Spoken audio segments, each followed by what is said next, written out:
Chang here with a review and install of the Monstrum Blackbird 3X Prism. But before we get into that, please give us a thumbs up, click that subscribe button and that bell notification icon so you can be notified of anything else that we might publish.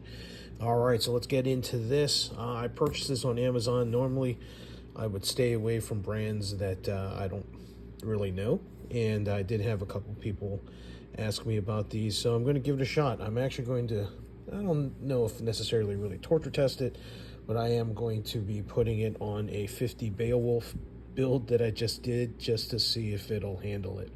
Kind of moving towards more prism sights personally, and even with recommendations for people when they build.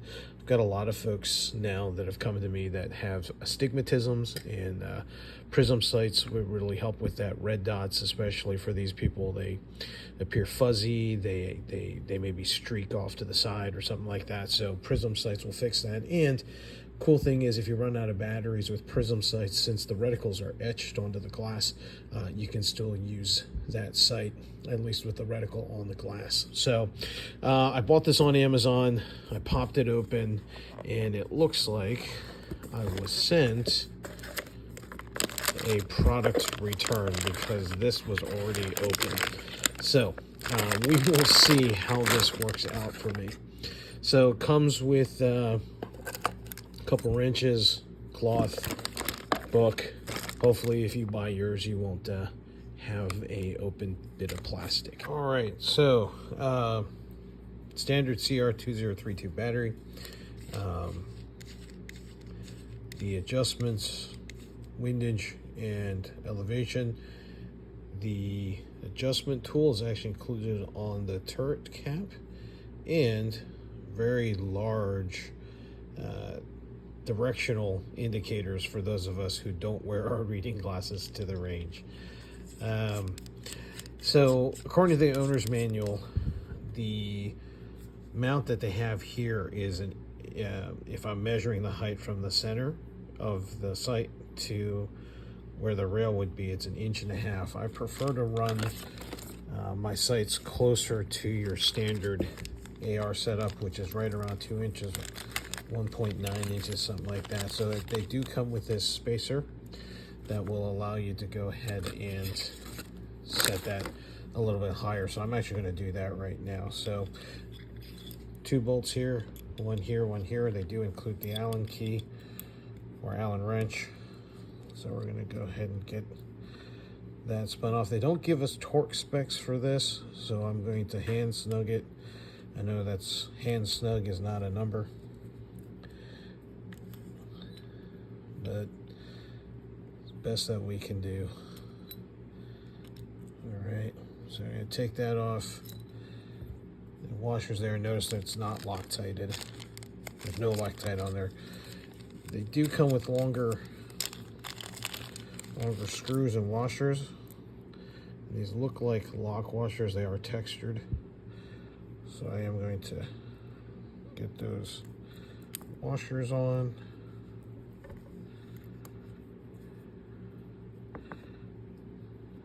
Looks like they gave us an extra. So hopefully this works. I am going to put a little bit of Loctite on there.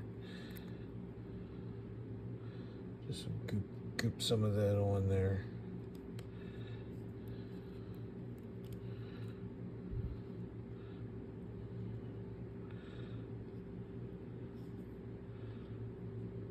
I know I should degrease it, but I'm being lazy, so I'm not going to do it.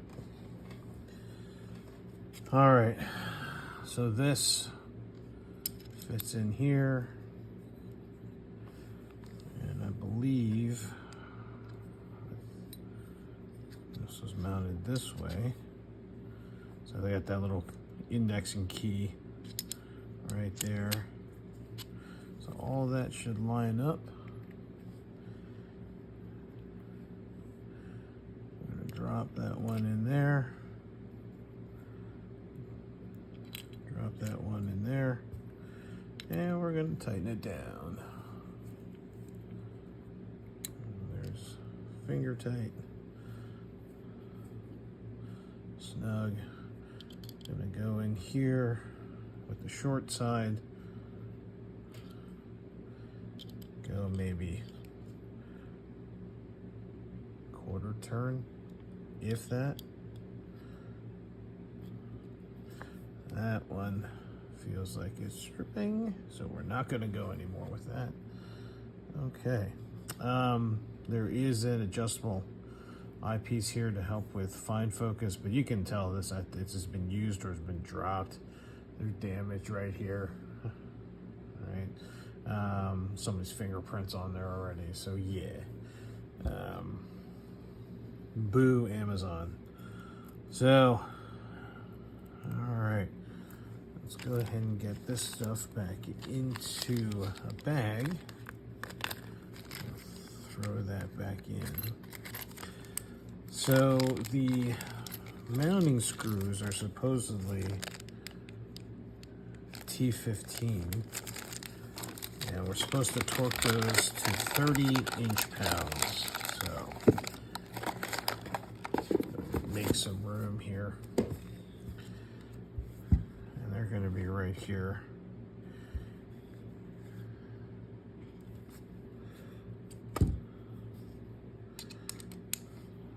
So that is the T15.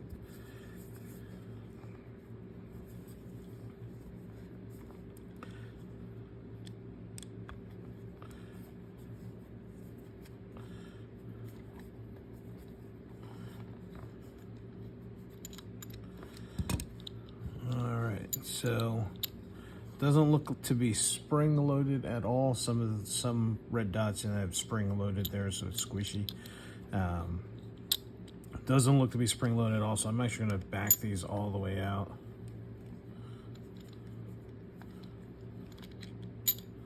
And then looks like there's no Loctite on it, so I'm going to Loctite those as well.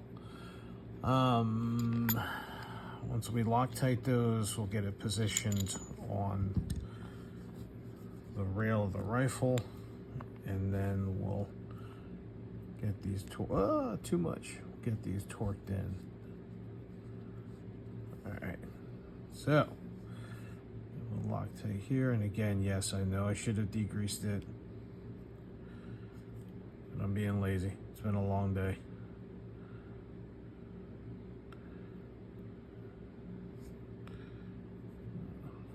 Place those over there. All right, I'm going to get this kind of temporarily placed on the rifle before I lock them down, and then we'll go from there. All right, so for this one, this is where I'm going to mount.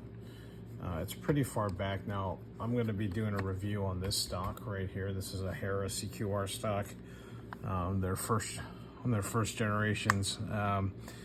You may have seen it on, or remember seeing it on Tomorrow War. Most of the folks carrying rifles in there had CQRs on them.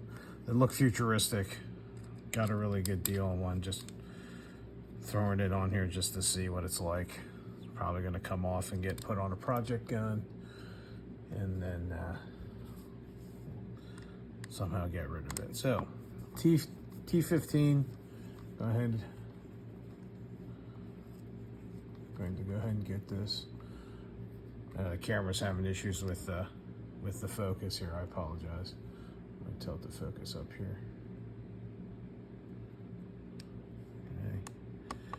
And go ahead and get this in here. It's finger tight, then I'll get the fix-it sticks on them. All right, so I have both the blue and the red fix-it sticks, and neither gives me 30. Both of them give me 35, so I'm going to have to approximate.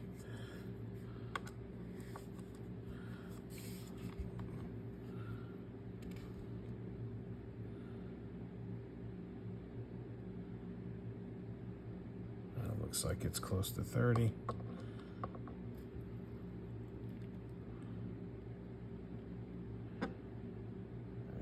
Looks like it's close to 30.